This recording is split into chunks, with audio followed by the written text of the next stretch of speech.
mundo ordinario en busca de una misión preciada, que resulta vital para sí o para la sociedad en la cual vive. Y la palabra clave es vital. Por esta razón, y que ya lo habíamos discutido en algunas ocasiones privadamente con varios de los que hoy están participando, para Escudero, las personas encargadas de proteger la vida de los trabajadores, no nos referimos únicamente a los HSE, sino a todas las personas que trabajan o trabajamos para proteger la vida de las personas que llegan a su lugar de trabajo y que y aportamos nuestro granito de arena para que vuelvan sanos y salvos a su hogar, son superhéroes. En este caso, en el cual estamos hablando de prendas de protección para arco eléctrico, por eso decidimos llamarlo Superhéroe ASTM F1506. Y es porque aquellos que estén encargados de salvar la vida o de proteger a los trabajadores de la exposición a un relámpago de arco son superhéroes. En esta serie de webinars que estamos sacando, este consta de 6, viene uno adicional que está orientado a la parte de fuego de corta duración, que se llama Superhéroe NFPA 2112. Entonces son prendas de protección ignífugas para fuego de corta duración. Y vamos a organizar otro, que es el superhéroe ISO 11611, donde hablamos básicamente de toda la normativa salpicadura de metal fundido y salpicadura de aluminio fundido, de acuerdo a estándares internacionales. Entonces, esos son los 3 series de webinars que tenemos organizados de aquí a final de año. Se van a realizar todos los jueves a las 4 de la tarde. En este momento estamos apenas en el segundo webinar de esa serie. Empezamos con arco eléctrico, que es ASTM F1506. Una vez termine continuamos con fuego de corta duración, NFPA 2112, y cerramos este año con la parte de salpicadura de metal fundido y aluminio fundido, que es ISO 11611. Así que desde la semana pasada hasta finales de noviembre aproximadamente, creo que la tercera semana de noviembre, vamos a tener seminarios todos los días. Aprovecho para contarles y ya para cerrar que estos webinars son subidos al canal de YouTube de Escudero. Allí los pueden ver en cualquier momento si es que no pudieron ver los anteriores. E incluso pueden encontrar más contenido de, de otros, eh, de otros webinars que hemos organizado con expertos en diferentes temas. Por ahora no es más, ya son las 4:05, Laura. No sé si ya estás lista para que arranquemos. Claro que sí, gracias Mario. No, pues bienvenidos todos nuevamente. Esta es nuestra segunda sesión de este superhéroe ASTM F1506.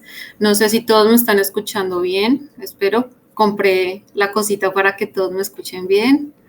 Entonces, si por alguna ocasión o en algún momento dejan de escuchar, nos escriban por el chat y les damos asistencia. La idea es que escuchen correctamente todos. Para los que no me conocen, mi nombre es Laura Lozada. En este caso, vengo aquí a dictarles esta capacitación para poder darle continuidad a todo este programa que es Superhéroe ASTM F1506. Hace más o menos 6 años entré en el mundo de salvar vidas y me encanta. Entonces voy a compartir toda esta información con ustedes para que ustedes también, los que ya lo hacen, lo sigan haciendo y los que no, comiencen y pues nada, bienvenidos. Aquí voy a presentar, creo que ya están viendo pues aquí, un segundito, listo. Entonces, esta es la segunda sesión, que es la introducción del paso a paso para la implementación de un programa de prendas de protección ignífugas para arco eléctrico. Como les contaba, la segunda sesión de 6 sesiones que ya están programadas. Ustedes, para muchos creo que hubo una confusión, es en el mismo link que pueden entrar. Entonces no se angustien. Hoy es 8 de julio, entonces introducción del paso a paso es lo que vamos a ver hoy. Pero pues ustedes pueden ver en la pantalla que hay otros temas los cuales vamos a ir tocando paulatinamente y al finalizar de los 6 webinars se va a van a poder presentar un examen para que podamos emitirles la certificación. Listo, entonces, ¿qué vamos a ver hoy? Entonces, vamos a ver el paso a paso para implementar un programa de prendas de protección ignífugas para arco eléctrico exitoso. Entonces, lo primero que vamos a ver hoy es como tal la identificación de las necesidades generales, que sería el paso 1. El paso 2, la identificación de las categorías de riesgo asociados a cada puesto de trabajo. El paso 3, que es toda la parte de definición de las características que se deben tener en cuenta. 4 es la socialización. 5 es la designación de los responsables. 6 es la capacitación de los trabajadores y 7, como tal, es la definición de los indicadores a la hora de evaluar. Entonces, vamos a ir punto por punto. Esta es la agenda que vamos a tener. La idea es que si tienen preguntas, las puedan dejar en la sección de preguntas para poderlas responder y que todo quede claro. En la herramienta, en la parte inferior izquierda, tienen una sección de notas donde van a poder tomar nota y automáticamente se les envía al registro, al mail que registraron al inicio, la información que ustedes pongan ahí. Entonces, el paso 1, entonces, identificación de necesidades generales por puesto de trabajo, número de trabajadores por tipo de puesto, tallaje, colores corporativos, entre otros. Entonces, ¿qué se busca aquí? Es como hacer un checklist, una tabla, donde ustedes puedan identificar todos los trabajadores y en este caso, ¿qué vamos a tener en cuenta? Obviamente, el tipo de trabajo que hace la persona, entonces si es en un clima muy húmedo, si llueve, si es muy frío, o si por el contrario es un clima cálido, tiene que tenerse en cuenta esta parte. También la labor de la persona, cuántos trabajadores están en operación, cuántos de estos trabajadores están expuestos como tal a manipulación de equipos energizados, cuántos en total serían. Entonces, esta es como una fase de recolección de información. Cuántos de ellos no son operarios o trabajadores, sino son supervisores. Y obviamente, cuál es la ropa que están usando actualmente, que en este caso, pues la mayoría de las personas, no es el común, pero sí son prendas que no son ignífugas, son normales como las que acaban de ver ustedes en pantalla, que es lo que no deberían usar. Aquí hacemos mucho énfasis en que sabemos que hay una identidad corporativa, pero les recordamos que son prendas como tal que son un EPP, entonces muchas veces pues se van a encontrar prendas en el mercado que no coincida el mismo color Pantone con el de la identidad corporativa, pero ustedes deben entender que es un EPP y que pues más allá de que el color varíe un poco, pues que lo importante es que salve la vida del trabajador. Entonces, importante esto se debe hacer en una primera fase donde se identifiquen todas las necesidades de los trabajadores para poder continuar con el paso 2. Esto todo documenten porque pues todo va a ir organizadito paso a paso, ¿no? Entonces es importante que tengan en cuenta esto desde un inicio al momento de recolectar la información porque va a ser fundamental, ya lo van a ver más adelante, para poder implementar el programa. El paso 2, la identificación de las necesidades de las categorías de riesgo asociados a cada puesto de trabajo. Entonces, este es un paso un poco largo para algunas empresas, para otras no. Aquí, como veníamos hablando en el webinar pasado de la NFPA 70E, entonces vamos a seguir basando todo en NFPA 70E, pero también hay otras normas europeas que vamos a estar tratando en otros webinars. Aquí ahorita solo vamos a hablar de NFPA 70E. Para los que no estuvieron en el webinar pasado o que ingresan o que no saben cuál es la norma NFPA 70E, es la norma para la seguridad eléctrica en lugares de trabajo. La idea de los participantes que se unieron para hacer esta norma realmente era reducir los riesgos y accidentes de trabajo a nivel general en este sector o personas que estuvieran expuestas a energía. Entonces, esta es la norma en la que nos vamos a basar hoy y que ustedes pueden consultar. ¿Listo? Entonces aquí el primer paso que nos dice la norma es identifique si la labor que va a hacer el trabajador requiere un equipo de protección para arco eléctrico o realmente no lo requiere. Aquí en este caso lo que nos muestran son tareas. La norma nos dice de acuerdo a la tarea si tiene que usar o cuál es la probabilidad, si hay probabilidad de un arco o que si la persona tiene que usar un equipo un EPP para arco eléctrico, entonces sí o no. Entonces este es el primer paso con el cual ustedes se pueden guiar para saber si el trabajador o esos datos que recolectaron previamente, pues tienen que pasar a este paso para saber si tienen que usar o no prendas de protección ignífugas. En este caso, esta información la encuentran en la tabla 130.5C de la NFPA 70E. Ahí pueden ustedes ir a consultar y es como el primer pasito que ustedes deben hacer siempre que quieran implementar o saber si un trabajador o si alguna tarea de los trabajadores que ustedes tienen en su empresa tienen que usar equipos especiales para arco eléctrico.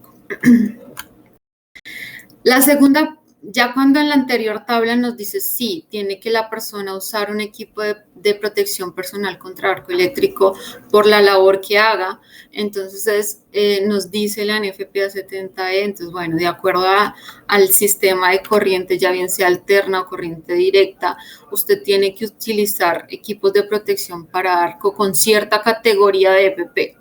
Entonces aquí, ¿qué es lo que vamos a mirar? En la tabla 130.7C15A vamos a mirar o fijarnos si los equipos que usamos nosotros tienen características similares a las que nos dan en la NFPA 70E. Si ustedes pueden ver aquí, está subrayado 2 renglones. En este caso son centros de control de motores, clase de 600 voltios los dos, ustedes pues, se pueden dar cuenta. Los parámetros máxima corriente de cortocircuito disponible son 65 kA y el de abajo también, 42 kA. Entonces es el mismo voltaje, por aquí ya empieza a cambiar uno de los parámetros. Entonces hay que tener muy presentes, ver todos los parámetros y todas las opciones posibles. ¿Por qué? Porque aquí esto ya cambió. El máximo, en este caso, de tiempo de despeje de fallas, perdón, en este caso es 0.03 segundos, 2 ciclos, y en el de abajo es 0.33 segundos, 20 ciclos. Entonces ya hay otro parámetro que cambió. Y obviamente la distancia de trabajo, que en este caso es la misma. Si ustedes pueden ver aquí, hay parámetros que cambian, pero si ustedes ven la categoría de EPP, uno es 2 y el otro es 4. Por eso, cuando vienen a nosotros a decirnos, no, es que yo quiero un equipo de protección para una prenda o una tela que cumpla con yo trabajo en 600 voltios. Entonces, por eso es que es importante que la gente comprenda que no solo es importante uno de los parámetros, sino es un global para poder determinar si la categoría de EPP es 1, 2, 3 o 4. Entonces, quería como traerles esta comparación para que ustedes se den cuenta. Adicional, obviamente, pues las fronteras son distintas. Entonces, todo tienen que analizarlo muy bien para poder elegir la categoría de EPP adecuada para sus trabajadores. Esto obviamente es corriente alterna, como les venía diciendo acá, pero también hay una tabla que es la 130.7C15B, que es la tabla de corriente directa. También aquí pusimos valores similares, en este caso no son iguales, pero similares, unos categoría 2 y otros categoría 3, o no similares, sino aparentemente similares, porque no son lo mismo, son categorías de EPP distintas. Entonces aquí en esta parte ustedes pueden ir a estas tablas, pero si en dado caso no está o las condiciones no son las mismas, ustedes deberían remitirse a realizar un estudio de energía incidente. Aquí es muy importante aclarar que la norma lo que nos dice es que toca hacerlo en dado caso que no esté en las tablas la labor Y también nos dice que en el anexo informativo de nos podemos pues dar una serie de cálculos que ustedes pueden usar para saber la energía incidente a la cual se están expuestos y por consiguiente la categoría de EPP. La quería traer a ustedes porque muchos me preguntan, pero yo no sé, la labor no está en la tabla, entonces ¿yo qué puedo hacer? Una de las opciones es esta, entonces en el anexo informativo están todos los cálculos, pero como bien lo dice en la NFPA, 70E es únicamente con fines informativos para que ustedes se guíen. Nuestro consejo es que siempre busquen una persona que sea especializada en hacer estudios de energía incidente para que pueda guiarlos, porque un mal cálculo, un error en las fórmulas puede costarle la vida al trabajador, ya solo con un error que ustedes, no sé, digan que es categoría 1 y por algún error de cálculo era categoría 4 la persona, pues imagínense lo que puede ocurrir. Entonces, siempre que tomen estas opciones, revísenlas bien con una persona que sea especialista en estudios de energía incidente para que todos queden tranquilos y puedan saber la categoría de EPP y la energía incidente muy bien, ¿no?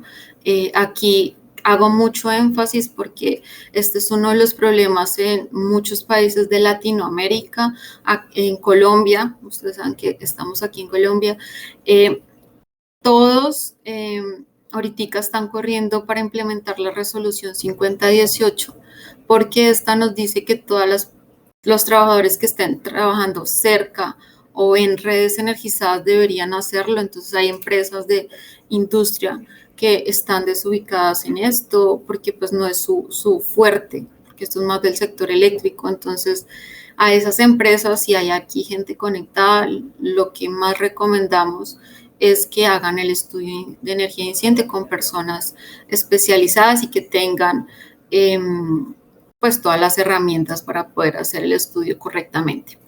Ahí lo pueden ver en la NFPA en el anexo informativo D. Es un montón de información que pues no la pude traer aquí para que ustedes la vean, pero son muchas fórmulas, tiene que hacerlo una persona encargada. Entonces, resumiendo, ya sabemos en este paso que deberíamos hacer es, 1, saber si la persona necesita o no necesita equipos de protección para arco eléctrico. 2, revisar la categoría de peligro o de riesgo en este caso. Y ya con eso entonces vamos a saber cuál es la categoría de EPP. Aquí es muy importante que ustedes tengan presente que no es lo mismo la energía incidente a la categoría de EPP. Muchos de los errores que se cometen es, por ejemplo, en el estudio de energía incidente les dice que la energía incidente es 4,5.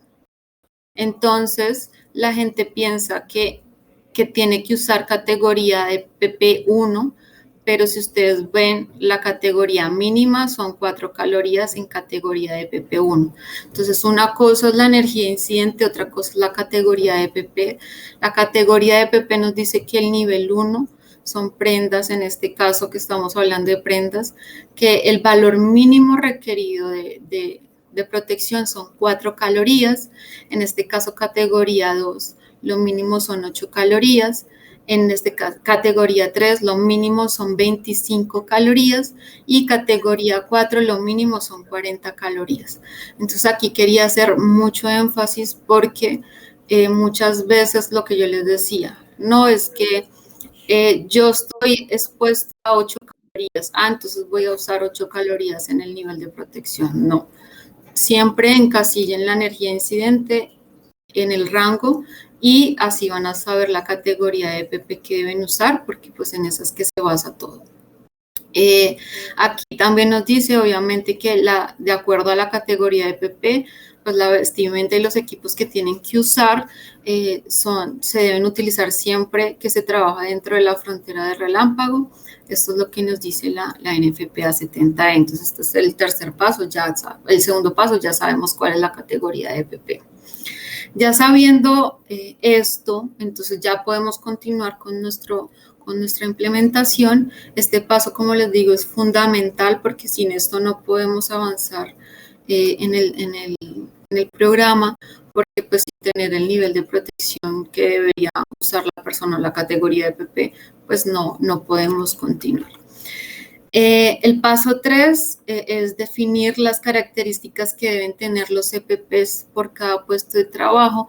Aquí también, ya sabiendo la categoría de EPP, la misma NFPA en la 70 en la tabla 130.7C15C nos dice que de acuerdo a la categoría de EPP de ARCO, pues nos dice que EPPs deberíamos usar. Aquí yo subrayé el tema de prendas, pero pues la NFPA también nos da qué otras protecciones deberían usar, tanto para categoría 1, 2, 3 y 4. Entonces, por ejemplo, esta categoría 3 debería ser el mínimo valor, serían 25 calorías, como les venía diciendo.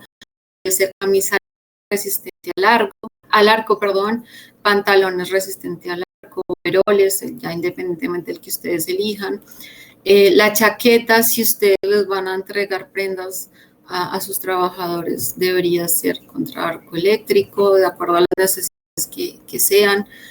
Si es una chaqueta cortafrío, si es una chaqueta, cortavientos, o en fin, para la lluvia o para el frío, para lo que sea, debería ser con protección al arco. Todo debería tener la protección al arco de acuerdo al valor mínimo de arco requerido. O sea, la resistencia en este caso, si estamos hablando de 3, 25 calorías. Y obviamente todo el resto, guantes, balaclavas o capuchones, forros, todo debería tener la misma protección, tanto para todas las categorías de EPP. Entonces ya sabemos cuáles son los EPPs que debemos ponerle a la persona de acuerdo a la categoría de arco eléctrico. Aquí entonces ya sabemos, 1, quién debe usar prendas, 2, cómo a saber cuál es la categoría de EPP, y 3, de acuerdo a esa categoría de EPP, qué debería usar la persona. Adicional al nivel de protección, que es lo que hemos hablado durante toda esta charla, no solo es importante el desempeño térmico, que es de lo que hemos venido hablando, sino al inicio yo les contaba que era importante que al momento de recolectar la información lo tuvieran en cuenta. ¿Por qué? Porque a la hora de elegir los EPPs adecuados, tenemos que tenerlo presente. Entonces, ¿qué tan intensa es la labor que realiza el trabajador? ¿Esto para qué es importante? Para saber qué tipo de prenda o qué resistencias mecánicas necesita tener la tela o la prenda para que el trabajador esté protegido no solo en la parte térmica, sino también a desgarros o que la prenda sea durable, ¿no? Porque si le ponemos una camiseta tipo polo a un trabajador que va a cargar cables, pues la prenda le va a durar un día. Entonces es importante tenerlo presente. ¿Qué tan intensa es la labor que realiza el trabajador? Aquí siempre les sugerimos que tomen fotos de las prendas para saber dónde hay mayor desgaste y poder verificar si necesita algún refuerzo en la prenda para que la prenda sea más duradera. También hay otro factor que en este caso es el tema de la comodidad. ¿Cuáles son las condiciones ambientales y el lugar de trabajo que se los decía al inicio? ¿Por qué? Porque si ustedes, tienen una prenda que es, no sé, de 40 calorías, el trabajador necesitaba 8 calorías, pero ustedes querían protegerlo mucho porque no se querían exponer, porque pues no querían exponerlo a narco, entonces sobreprotegen a la persona, le ponen 40 calorías, pero la persona estaba en un clima obviamente cálido, pues ¿qué va a pasar? ¿Qué va a terminar pasando? Pues la persona obviamente no va a estar cómoda, se va a empezar a quitar el traje, se va a empezar si se lo puede remangar, se lo remanga, si se va a abrir, si es un overol o si es una camisa, se lo va a quitar. Entonces, no solo es importante el nivel, que sí es el más importante, pero no es el único, el nivel de protección, sino en las condiciones ambientales. Hay muchas telas muchas telas que puedan cumplir y muchas prendas que pueden cumplir acorde a lo que hacen. Entonces, si es un clima cálido, pues tratar de que la prenda cumpla con el nivel de protección, pero que no sea tan pesada. O si es en un clima muy frío, pues una tela más pesadita para que tenga la protección térmica y también no se nos vaya a morir del frío el trabajador y se ponga una chaqueta encima porque le dé frío, una no ignífuga que lleve de su casa. Entonces es importante tener esto presente y obviamente también ser humanos, porque no solo aquí no estamos solo para implementar un programa, sino también debemos ponernos en el lugar de la persona que es la que sale a trabajar, la que se moja, la que está al sol, la que le tocó la lluvia, la que todo el día está a la intemperie. Entonces seamos un poco más humanos y pensemos que también estas personas pueden ser nuestros hermanos, nuestros amigos, nuestros familiares. Entonces seamos un poco más, pensemos más en ellos y no solo en las otras cosas que pues también son importantes. Obviamente aquí en este caso hay un costo-beneficio. Por ejemplo, si la persona va a usar toda la prenda todo el día, va a estar cómodo, tiene las propiedades físicas adecuadas y cumple con el desempeño, pues la persona va a estar protegida 100%, que es el ideal que nosotros siempre queremos, ¿no? Y siempre tenemos que pensar en pro de eso. Entonces, por eso es tan importante al inicio la recolección de la información y por eso era el paso 1, para cuando ya lleguemos aquí, que sepamos el nivel de protección térmico, podamos complementar muy bien este programa.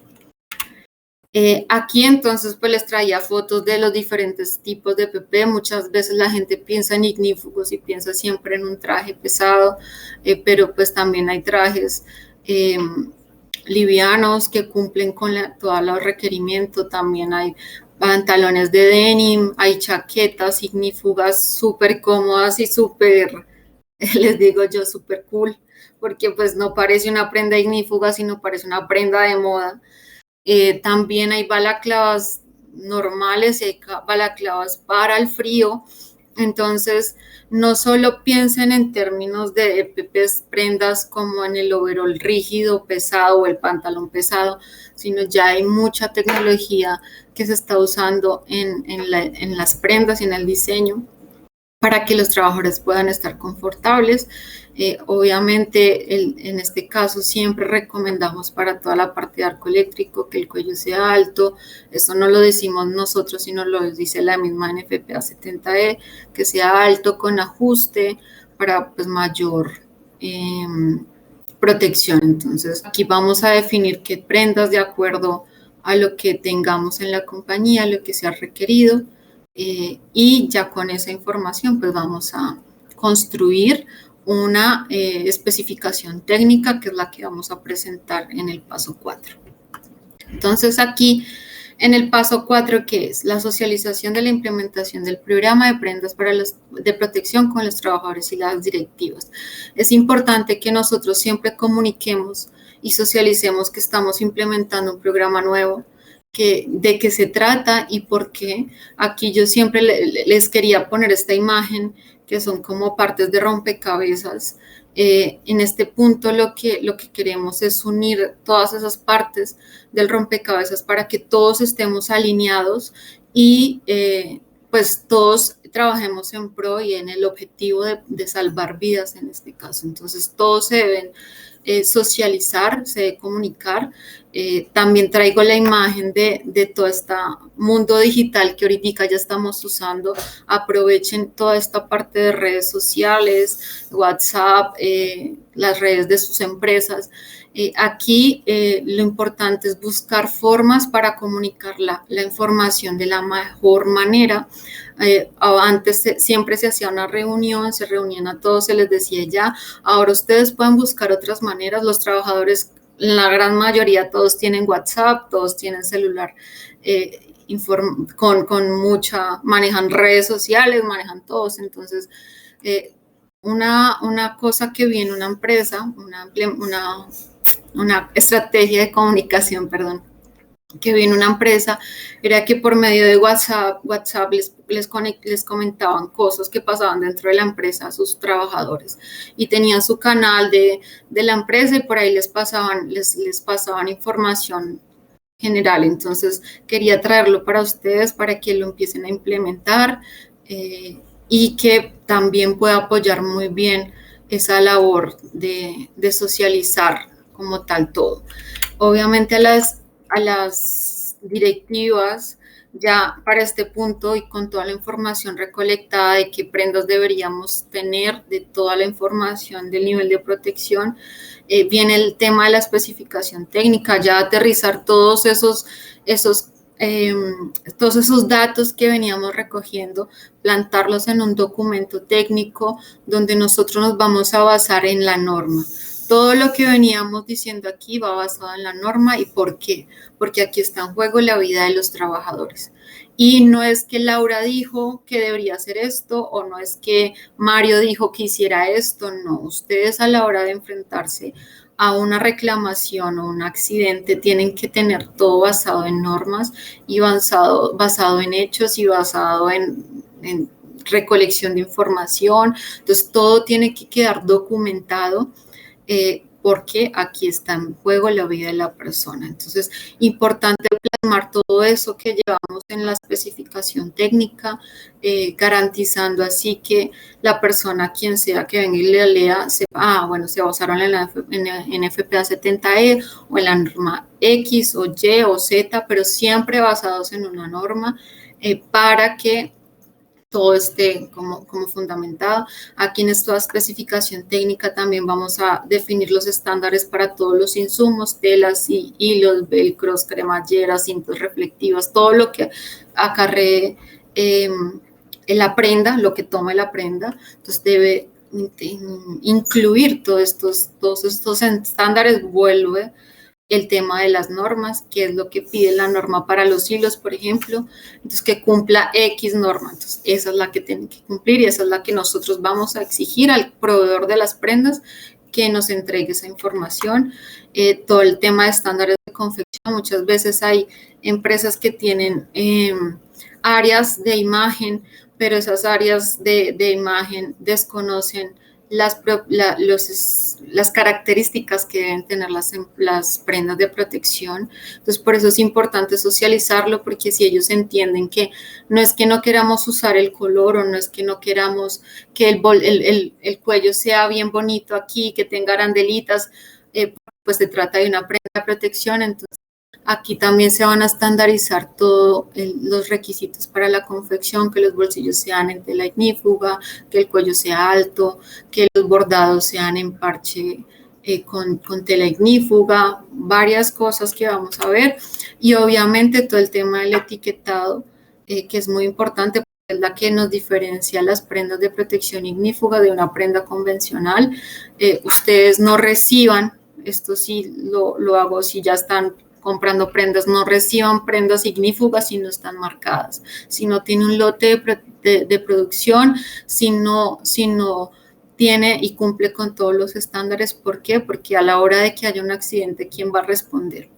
Recuerden que esto está, por más de que se vea como una prenda normal, hagan de cuenta que es un casco de seguridad, un arnés de seguridad, todo debería tener su marcación. Entonces, aquí las etiquetas de la prenda deben estar y no reciban prendas que les digan que son ignífugas solo con la talla, porque eso es muy común y de verdad que eso no debería pasar.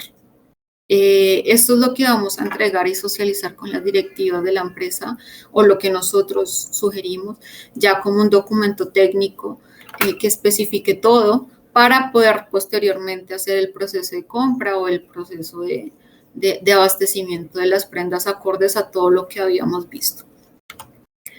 En el paso 5, entonces, debemos designar un responsable y la construcción del plan de trabajo para la implementación exitosa. Esto debería ser, sé que lo puse como paso 5, pero esto debería ser desde el paso número 1. Debe haber una persona responsable que de verdad esté revisando si se cumplen o no se cumplen los parámetros de las pruebas que se deben hacer, de todos los documentos que deben recibir, de que se haga la capacitación, de que, en fin, de que todo se promueva y que el programa quede escrito y que si todo queda documentado y hay un responsable, pues obviamente el programa va a ser exitoso a través del tiempo.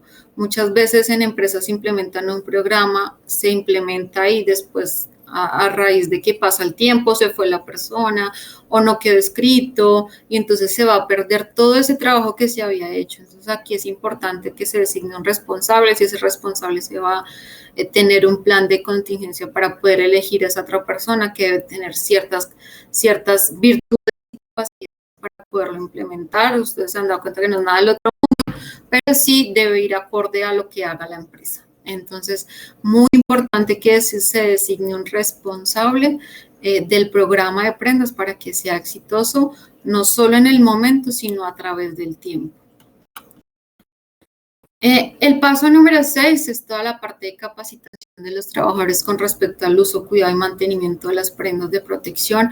Este paso generalmente siempre lo omiten y pienso yo que de este paso, si me lo preguntan a mí, es el más importante de todos, porque si ustedes no le comunican a los trabajadores que les van a entregar una prenda que les va a salvar la vida, cómo funciona o con qué fin es el que lo hacen, pues ahí se va a cortar la implementación y pues todo lo que hemos visto anteriormente se va a perder. Porque si el trabajador no entiende qué le va a salvar la vida y cómo funciona, pues uno no lo va a usar, o dos, pues no le va a dar la misma importancia, no va a cuidar las prendas. Entonces, aquí es muy importante, yo pienso que es uno de los pasos que siempre se omiten porque piensan que no es importante, y yo pienso que es el más importante, que nuestros trabajadores sepan que estamos trabajando para poder salvarle la vida a él y a sus compañeros. Entonces, al ser entregadas las prendas de protección ignífugas a los trabajadores, ustedes se van a dar cuenta que ellos usualmente vienen con preguntas y que no son ni malas ni buenas, sino son preguntas que hay que responder. Entonces, siempre pero ellos no entienden porque ven una prenda ignífuga y ven una prenda normal y aparentemente son las mismas. Por ahí escuché la semana pasada que los trabajadores podían diferenciar uno de una empresa si olían la prenda ignífuga, si olían la prenda y ya sabían que era ignífuga, ¿no? Entonces, de verdad, debemos enfocarnos más en que ellos puedan identificar, porque son las que se los van a poner, qué deberían saber y cómo deberían identificarla y por qué deben usarla, porque en ningún lado, bueno, no en ningún lado, no, acá sí, cuando ellos hacen su carrera técnica, tecnológica, profesional, este tema de las prendas ignífugas, no hay un punto dentro de la carrera que alguien dicte una charla, de pronto una charla, pero no se enfocan muy bien. Entonces es un tema relativamente desconocido, entonces es importante reforzar. ¿Cómo deben usarlas? Muchas veces vemos a personas que se ponen las camisas y se van arremangando hasta acá. ¿Por qué? No porque quieran hacerse ellos mismos el mal, sino porque no saben cómo deben usarse. Entonces, muchas veces lo hacen como costumbre, pero si se les avisa y se les dice por qué y cómo se deben usarla, pues vamos a mitigar que el trabajador, si sufre un arco eléctrico, pues se queme en la menor proporción posible. Obviamente aquí también vienen las preguntas que sé que los que han estado en una capacitación de prendas ignífugas a los trabajadores, siempre es una pregunta que hacen: ¿cuál jabón de usar? Siempre empiezan el FA o el Ariel, o bueno, esas son marcas colombianas, pero siempre preguntan si es el jabón líquido, si es el jabón en barra, si es el jabón en polvo. Entonces, todas estas preguntas, por más de que uno diga, pero pues con cualquiera, ¿no? La gente les va a responder.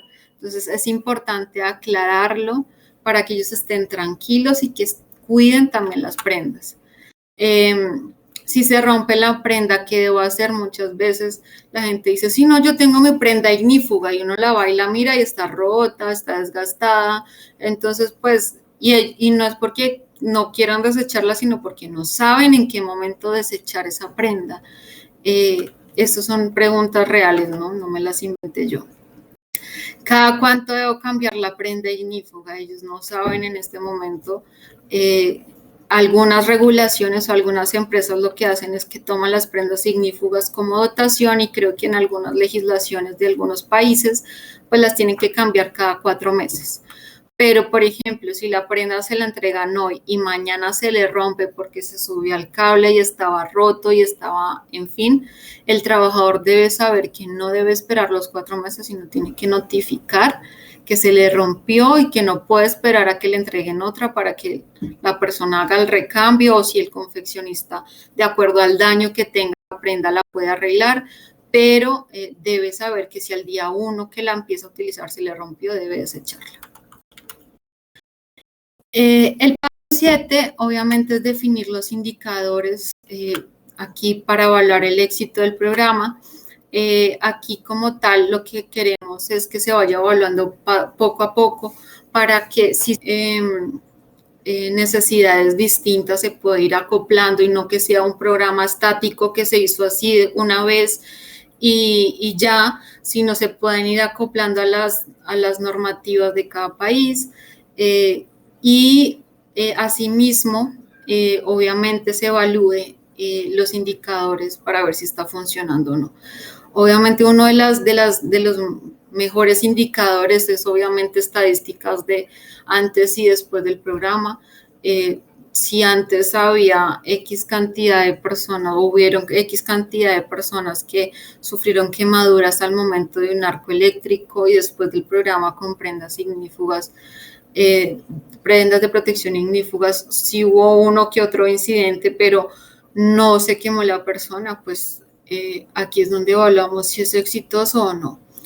Obviamente, aquí metemos el tema de la satisfacción de los trabajadores, porque si los trabajadores están satisfechos con las prendas que les dan y están protegidos, pues va a ser un programa exitoso, porque la persona va a estar protegida, se va a poner la prenda con agrado, va todos los días a revisar su prenda, que esté correctamente, va a ir a hacer el trabajo. Entonces, es muy importante que se definan estos parámetros. Obviamente aquí no los definimos porque cada empresa, de acuerdo a lo que tenga en su plan de seguridad y salud en el trabajo, pues lo va a ir acoplando.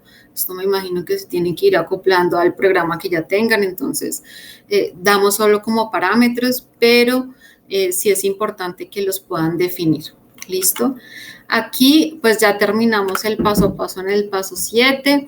Espero de verdad que la información que les hayamos brindado aquí sea de utilidad para ustedes, que la puedan aplicar en campo, y que vimos aquí, pues entonces los 7 pasos. En este caso, el primero es la identificación de necesidades, el segundo paso es la identificación de la categoría de EPP, el tercer paso es la definición de las características que deben tener los EPPs, el cuarto, la socialización, el quinto, la designación de los responsables o el responsable, el sexto, el tema de la capacitación, y el séptimo, la definición de los indicadores de éxito. Espero que... Ay, perdón.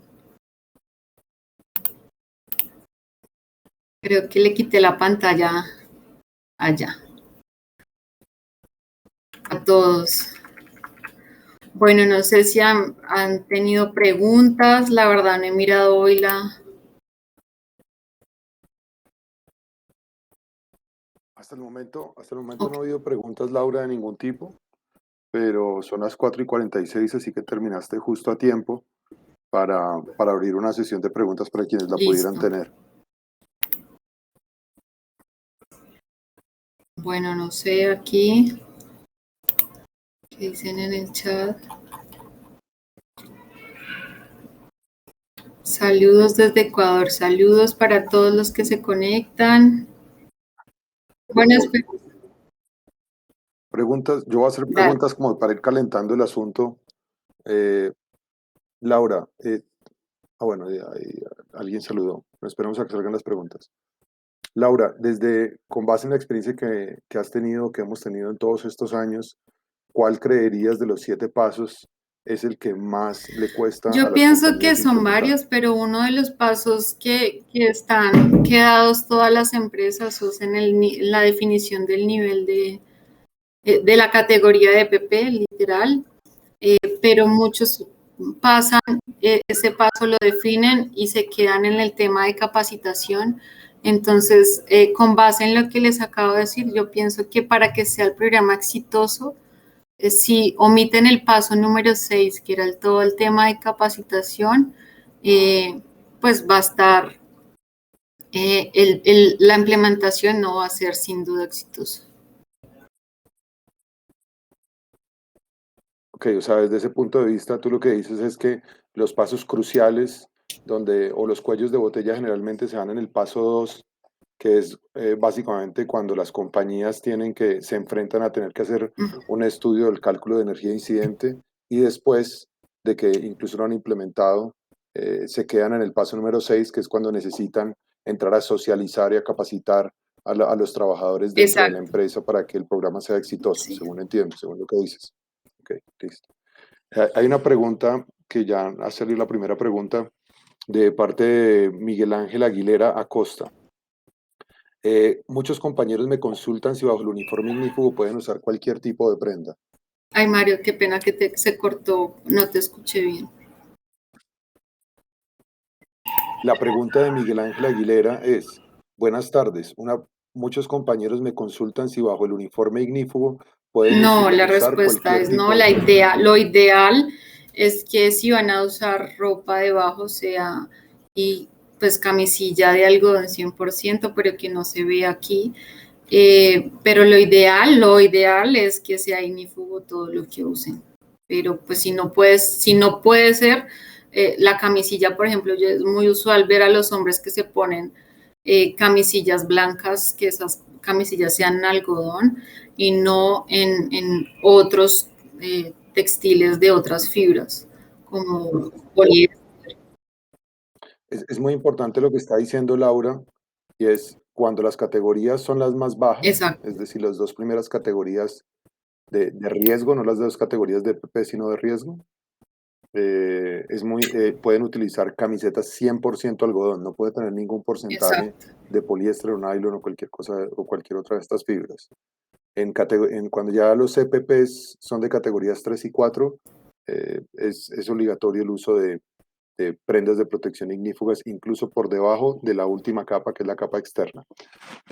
Aquí pregunta Carlos Mesa. Buenas tardes. ¿En la ropa inherente se pueden realizar todas las lavadas sin perder propiedades o tiene un límite? Y en la tratada, me imagino, se refiere al algodón FR, Ok. ¿cuántas lavadas son las máximas? Realmente siempre independientemente de la composición de de las telas, nunca debe estar sujeta a la protección térmica a un número de lavados. En términos generales, las famosas inherentes son las que son hechas con fibras de origen sintético y las que son tratadas les dicen a los algodones, independientemente sea inherente o sea algodón, no importa, independientemente del uno del otro, la prenda nunca debe perder las propiedades de protección térmica con los lavados. O sea, si yo tengo una prenda y pues la voy a usar para hacer supervisión, por ejemplo, que no se me va a romper ni se me va a desgastar, pues si yo la lavo todos los días y me dura sin desgaste 3 años, pues la puedo seguir usando, porque no tiene que estar sujeta a la protección térmica a un número de lavados. Ya se tiene que desechar la prenda, es más por temas de desgaste, porque se mancha con grasas o aceites, por otro tipo de factores, más no por el número de lavados. Entonces, si ustedes les dicen que la prenda tiene 100 lavados y después pierde la protección ignífuga, no la compren. Hay algodones o telas de algodón que manejan tecnologías que hacen que la prenda nunca pierda la propiedad ignífuga con los lavados. No sé. Bueno, perfecto. Siguiente pregunta.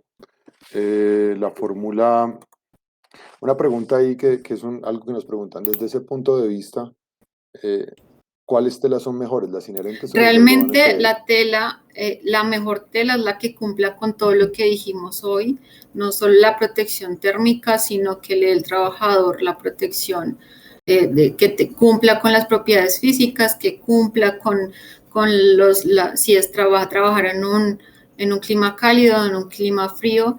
Si hay una tela que es inherente y nos da, cumple con todos esos parámetros, perfecto. Si hay una tela que es tratada y cumple con esos parámetros, perfecto. Entonces, en ese orden de ideas, no hay una tela mágica que cumpla con todo, que cubra todos los aspectos. No hay una tela que sea liviana y que también me proteja del frío extremo, por ejemplo. Entonces, va a depender siempre de las necesidades de los trabajadores. Aquí no se puede elegir una tela porque yo escuché que era mejor, sino yo tengo que elegir una tela porque va a cubrir las necesidades básicas que necesita mi trabajador. ¿Cuáles son las necesidades? La protección, las propiedades físicas, el confort, y si hay una tela que cumple con todo, independientemente sea inherente o tratada, pues esa es la que voy a elegir. Marca A, B, C o D siempre debe cumplir con todos los factores y esa es la tela ideal. Eh, eso es lo que puedo No, decirles. perfecto. Voy a lanzar una cuña y es que eh, de Escudeo, nosotros, como saben, nosotros dictamos estas charlas de formación y tenemos una unidad de negocio que Laura lidera, que es la unidad de formación y la de consultoría técnica. Marcela y yo, Marcela que está ahí en la llamada también, que alza el brazo así, somos de la parte textil, así que hacía este énfasis porque nosotros comercializamos textiles que son de algodón FR, y también comercializamos telas que son inherentes, pero independientemente de cuáles sean las telas que estemos comercializando, en ambos casos garantizamos el desempeño térmico de cualquiera de las telas que comercializamos durante toda la vida útil de la prenda, es decir, no hay lavados involucrados. Toca hacerlas un poquito Okay. más cortas las respuestas, Laura. Dice, los materiales son todos rígidos. Yo trabajé para una empresa del sector eléctrico y es muy difícil trabajar No, con jeans realmente, como dieléctricos. les contaba, hay telas que ahorita están migrando al confort del trabajador sin perder la propiedad térmica. Entonces hay jeans que tienen, por ejemplo, expandex, que es una ¿Qué fibra es que lo que hace spandex? es que sea, no sé si ustedes han visto, hoy en día en moda son jeans elásticos, entonces es más como una fibra elástica, que lo que hace es que permite a la prenda que la persona sienta mejor confort si se agacha. Entonces ya hay telas ignífugas con estas propiedades, entonces no todo es rígido. Hay telas, por ejemplo, de tejido de punto como camiseticas. Hay muchos tipos de telas para que no piensen que solo es el overol o el traje así súper rígido, no. Para, para responderle a Lady Esperanza, que fue quien nos hizo la pregunta, qué pena que no mencioné el nombre de ella antes, las telas ignífugas han avanzado un montón en términos de confort y por eso es que Laura hacía tanto énfasis durante la presentación, que no se trata únicamente del desempeño térmico, sino que también hay otras variables, entre ellas la comodidad del trabajador, que deberían ser tenidas en cuenta cuando se seleccionen las telas. Siguiente pregunta. Eh, Marta Lucía pregunta, ¿cómo se determina qué referencia de tela se debe utilizar? Ustedes nos asesoran. Marta Lucía, lo que pasa es que esa respuesta es muy larga, hace parte Laura ya la respondió antes y es demasiado larga. Yo diría que sería mejor que nos contactes y organizamos una sesión privada y te respondemos en detalle porque nos podemos demorar fácilmente entre 15 y 20 minutos. Es un balance, como lo decía Laura, entre desempeño térmico, todas las propiedades físicas que debe tener la tela, el tema de confort y la relación costo-beneficio, es decir, dinero-precio. Eh, pregunta Wilber, que es también un muy buen amigo, cliente, dice, ¿quién determina el tiempo de uso de prendas para arco eléctrico de 40 calorías? ¿Cuándo los trajes están en buen estado? Eh, asumo, no sé si estoy cambiando tu pregunta, Wilber, pero según lo que estoy entendiendo es Tú lo que estás preguntando es si los trajes de categorías 4, es decir, de más de 40 calorías, tienen algún tipo de vida útil o si expiran después de un tiempo. ¿Es eso a lo que te refieres? Si no hacemos la pregunta, por favor reformúlala y te respondemos. Pero si es así, bueno, dice que sí es la pregunta. Como está relacionado con la pregunta anterior, y es que como nosotros garantizamos el desempeño térmico de las telas durante toda la vida útil de la prenda, mientras que el traje de categoría 4 esté en buen estado y eh, se haya, se hayan seguido, digamos, los lineamientos de la guía de cuidado, usos y mantenimiento que nosotros entregamos, no debería tener ningún problema, no debería haber fecha de vencimiento para el traje de categoría 4 porque va a estar en buen estado.